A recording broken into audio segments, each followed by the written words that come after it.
Un nuevo operativo en el barrio Franklin dejó 790 locales comerciales que fueron clausurados. El sector estaba siendo utilizado como acopio y venta de celulares robados, además de venta de drogas. Estamos para abordar este operativo con el delegado metropolitano Gonzalo Durán para conversar sobre este y otros temas. Delegado, muchas gracias por acompañarnos. Bienvenido. Muchas gracias por la invitación. Buenas tardes. A ver, esto me imagino que hubo una planificación previa, ustedes lo mencionaban también durante la mañana, interinstitucional entre la delegación, las policías, el municipio de Santiago.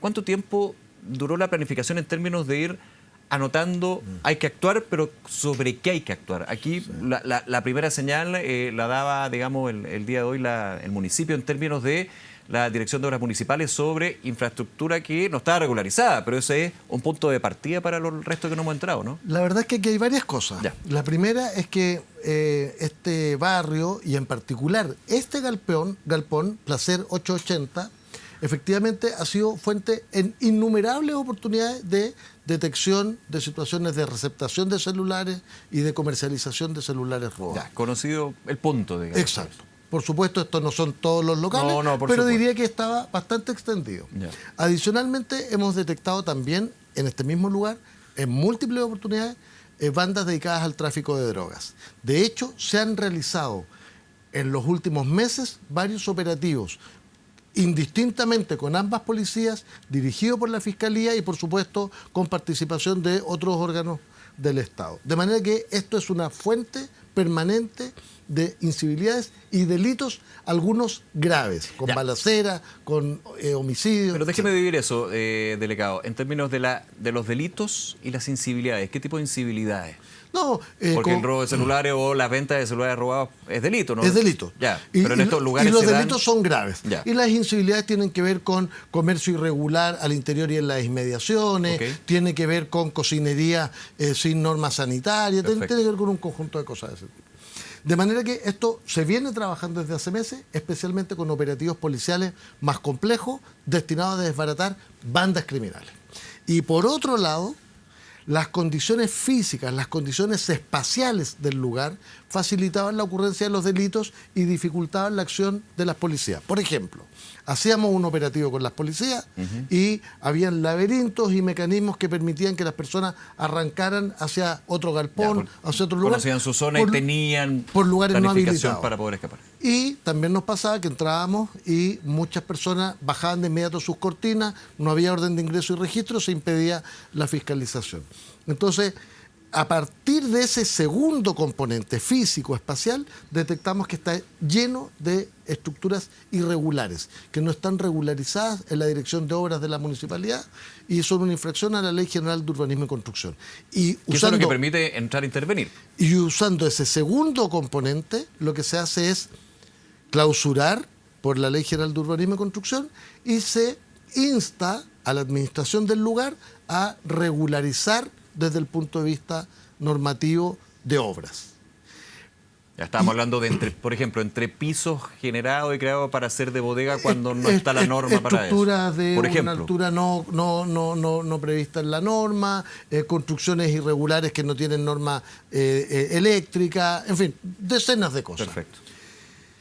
Y se aplica este segundo componente, pero es un segundo componente que ayuda a enfrentar este primer componente, porque en el proceso de regularización también la idea es trabajar con la administración del recinto en protocolos mucho más rigurosos respecto de a quiénes se arrienda, en qué condiciones se arrienda, para qué rubros se arrienda. Pregunta, porque eso es un número importante. 790 locales. Los 790 locales no están regularizados. No. Ninguno. 790. Se clausura íntegramente. Partimos de esa base. De ahí se empieza ya a ir al detalle de otros puntos o eventuales delitos. No es que todos vendan celulares robados, para ser súper claro. No. Por supuesto que no, y también hay un trabajo del municipio destinado a identificar quiénes son los propietarios, en algunos casos quiénes son los arrendatarios, cuáles eran los locales que fueron fuente de mayor número de intervenciones operativos policiales donde se confiscaron productos robados, en fin. Entonces, hay información. Entonces, acá hay un proceso de regularización integral, pero al mismo tiempo ese proceso de regularización permite intervenir sobre la fuente de comisión de estos delitos. Para entender que los 700, y perdón por lo Sí. por lo cuadrado, digamos, pero que los 790 que están clausurados no significa que no van a volver a abrir. No. Evidentemente vamos a ir uno por uno, o van a ir ustedes como autoridades uno por uno viendo qué hay más allá. Y con la mayor premura posible para Perfecto. que las personas de esfuerzo, de trabajo, Claro, puedan pensando volver a en ello. trabajar, pero sobre la base que regularicen la infraestructura, se normalicen situaciones que afectaban la seguridad y, por supuesto, establezcamos mecanismos que impidan que nuevamente los locales terminen en manos de bandas criminales. A ver, esta clausura se dio, entiendo, sin resistencia. Por Sin parte de ninguna. los locatarios, y para pensar en 790 locales y en un lugar emblemático de Santiago como el barrio Franklin, eso es muy positivo dentro de lo negativo que se Sí. puede ir encontrando. ¿Cómo se logra llegar a ese punto? Bueno, en la municipal, primero, yo creo que todos tienen conciencia, incluso la administración, de la cantidad de delitos y problemas que se han generado en este galpón. Lo segundo es que se hizo un trabajo por parte del municipio, yo diría muy riguroso, de notificación a todos los locatarios, de reuniones de trabajo con ellos para explicarles qué cosas son las que hay que regularizar, por qué esto afecta a la seguridad y otros temas interiores del galpón. Y adicionalmente, bueno, creo que también hemos venido haciendo un trabajo durante muchos meses con todos los servicios públicos regionales que dan cuenta de una voluntad de que el Estado tenga una presencia que garantice el restablecimiento de la seguridad, y en ese sentido también los locatarios asumen que es la autoridad que tiene la legitimidad para aquello la que está tomando esta decisión. Los locatarios estaban avisados entonces de que iban a ser clausurados en algún minuto. Hubo varias reuniones, varias notificaciones. La municipalidad, el director de seguridad estuvo el mismo fin de semana ahora en el lugar hablando con la gente. O sea, hubo un proceso previo. Ya. ¿Cuáles son los pasos a seguir? Tenemos ya, y estamos revisando las imágenes de esta mañana. ¿Qué es lo que se sigue tras esta clausura de 790 locales de este galpón de Barrio Franklin? Comité de administración tiene que iniciar el proceso de regularización en la Municipalidad de Santiago. ¿Cuál es la Dirección responsabilidad obras. de la administración o es de cada uno de los locatarios? No. ¿De los dueños de los locales o a quienes hay quienes una, se arrendan? ¿O los dueños? hay una responsabilidad compartida. Cada Ok. locatario, si es que hizo una estructura no prevista normativamente, por supuesto tiene una responsabilidad. Pero aquí hay una administración que responde por el conjunto y en ese sentido ellos tienen que llevar adelante este proceso. Detectamos varias otras cosas, por ejemplo, muchas cámaras de televigilancia que habían en el interior habían sido destruidas por las mismas bandas que operan en el lugar, en fin. Entonces, la administración inicia el proceso de regularización en la dirección de obras.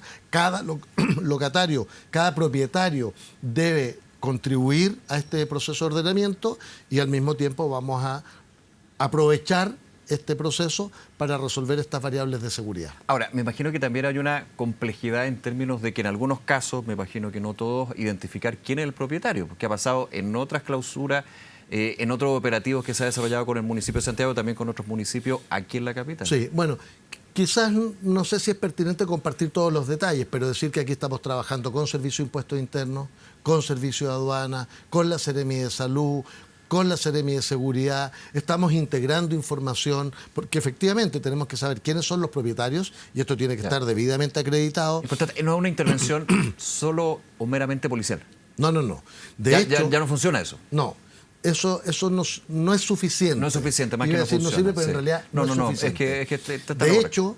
hecho, nosotros desde la delegación hemos instalado un concepto que creo que es bien pertinente, que es el de centros urbanos estratégicos, como Franklin, como Meix, como la zona de los mercados en Mapocho La Chimba, en fin, distintos lugares de la ciudad, los terminales de buses, que tienen múltiples complejidades desde el punto de vista de la cantidad de gente, de la combinación de comercio regular con comercio irregular, de la superposición de dinámicas de comercio irregular en el espacio público, con mafias que muchas veces son las que proveen, en fin.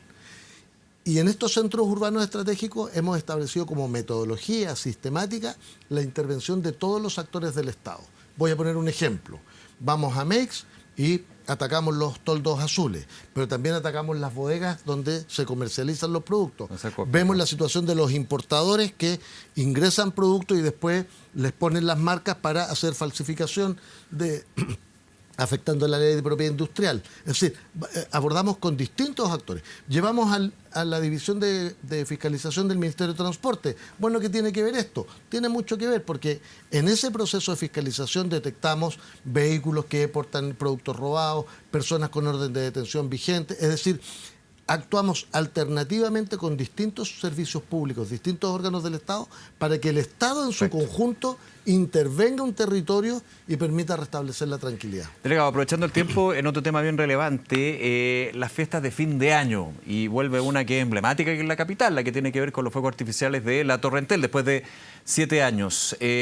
Hay otras actividades, me imagino que se han pedido la autorización, algunas. Primero, ¿han habido peticiones de varios eventos aquí en Santiago? Sí, algunos. La Torre Hotelera es lo que más hemos hablado. Chile, Club Hípico, ya, pero los hay característicos. uno en Parque Los Dominicos en Las Condes, en fin, son como 4 o 5, pero el más emblemático es el de la Torre Entel, obviamente, porque es una larga tradición que se recupera después de 7 años. Viene con hartas innovaciones porque no son los fuegos artificiales tradicionales, son de muy alto estándar, de bajo impacto lumínico y de sonido para no afectar a las mascotas, a las personas con sensibilidad especial. Y además es una combinación de fuegos y drones, de fuegos artificiales y drones. Es un espectáculo muy bonito, de muy alto estándar. Y por supuesto hemos trabajado varios meses con todos los organismos públicos también, con Entel por supuesto, con el propósito de resguardar la realización de este lugar en condiciones seguras. Esto supone presencia policial preventiva en materia de seguridad, presencia de carabineros a través de la Prefectura de Tránsito, porque van a haber desvíos, cortes de tránsito. Me imagino que harán varios cierres de calle el miércoles temprano, ¿no? Sí, desde las 3 de la tarde ya van a haber cortes de tránsito. Para que se entienda, el perímetro más extenso es desde Exposición hasta Vicuña Maquena, Sacié, ese eje por el sur. Perfecto. En fin, hay un cuadrante bien importante y ahí hay un trabajo de la Prefectura de Tránsito de Carabineros. Si es necesario, va a haber monitoreo de la Prefectura Aeropolicial. Vamos a estar trabajando con distintos servicios públicos con facultad de fiscalización, Seremi de Salud, entre otros. Tenemos una coordinación con la Unidad Operativa de Control de Tránsito. Con el transporte público se refuerza el transporte de superficie, los buses red. Se incrementa la presencia de la frecuencia de metro. Se extendió el horario, se extiende hasta la 1:30 de la mañana con el propósito de que la gente pueda después volver a su casa. ¿Qué parte de la red se extiende hasta la 1 de la mañana? No es toda la red. No es toda la red, hay una combinación, pero por supuesto en las inmediaciones de la Torre Entel va a estar completamente habilitado y hay combinaciones que permiten a lo menos instalarse, digamos, acceder o salir en algunas de las líneas de la red, como la línea 3, entre otras. Perfecto. Y tenemos, por ejemplo, coordinación con SAMU, con la Seremi de Salud, a propósito de recomendaciones que hemos hecho. Recordar, también tenemos en la región metropolitana alerta roja, la decretó la delegación presidencial por la alta temperatura el domingo en la tarde. Esto rige hasta el jueves. Vamos a tener temperaturas de entre 33 y 36 grados la máxima. Pero otro factor de la alerta roja es que vamos a tener temperaturas en la noche del orden de los 23, 25 grados, que no es habitual para la noche. Nada. ¿Y por qué es importante esto? Porque la recomendación también es hidratarse mucho, usar ropa ligera, en fin, recomendaciones de salud, pero hemos dispuesto todas las coordinaciones para que desde el punto de vista sanitario la red responda ante cualquier contingencia. Oiga, por último, delegado, ya que estamos viendo las imágenes y estamos viendo los distintos puntos de incendios forestales, hay 2 en este minuto en Santiago, ¿no? Sí. En Las Condes y Peñaflor. Peñaflor. No es tan grande en extensión de hectáreas. Estamos hablando en el caso de Las Condes del orden de 5 hectáreas y en el caso de Peñaflor del orden de 20. Sin embargo, estamos con altas temperaturas, vientos que hacen que la propagación sea mucho más rápida, razón por la cual están todos los equipos de bomberos. En el de Las Condes, para que tengan una idea, tenemos 21 carros de bomberos actuando en el lugar. De 15 compañías, tenía por lo menos el dato. Puede haber aumentado, evidentemente. Por supuesto, aviones, helicópteros en el combate aéreo, y ninguno de los dos está ya contenido, de manera que estamos monitoreando. Probablemente en un ratito más me voy al puesto de mando en el caso de Las Condes. La delegación provincial está en Peñaflor y estamos monitoreando junto a Senapred. Aquí la recomendación a las personas es, primero, tener conductas de responsabilidad y autocuidado. Muchas veces estos incendios, siempre los incendios tienen origen humano. Casi el 100%, salvo contadas excepciones. Una colilla de cigarro, una persona que estaba trabajando con una galletera o soldadora que lanza una chispa, un asado en una zona que no corresponde, autocuidado. Segundo, esto es muy importante porque nos ocurrió en un incendio que tuvimos hace poquito en la comuna de San Pedro. Si se llega a emitir una alerta SAE, una alerta de evacuación, que la gente lo haga de inmediato, porque cuando se emite esa alerta es porque ya hay un pronunciamiento técnico muy riguroso, debidamente acreditado, que establece que eso es necesario. A veces la gente dice, pero yo no veo fuego, entonces no salgo. Y bueno, cuando lo ve ya está muy encima, y tuvimos en el caso de San Pedro, hace poquitos días atrás, varias viviendas afectadas íntegramente. Entonces, un llamado a la precaución, y por supuesto que en general toda la conducta en estas fiestas de fin de año sea de mucha responsabilidad para que sea una muy buena celebración y no tengamos hechos que lamentar. Esa es la idea. Delegado Gonzalo Durán, nuevamente gracias por acompañarnos. Muchas gracias a ustedes. Que esté muy bien, nos vemos.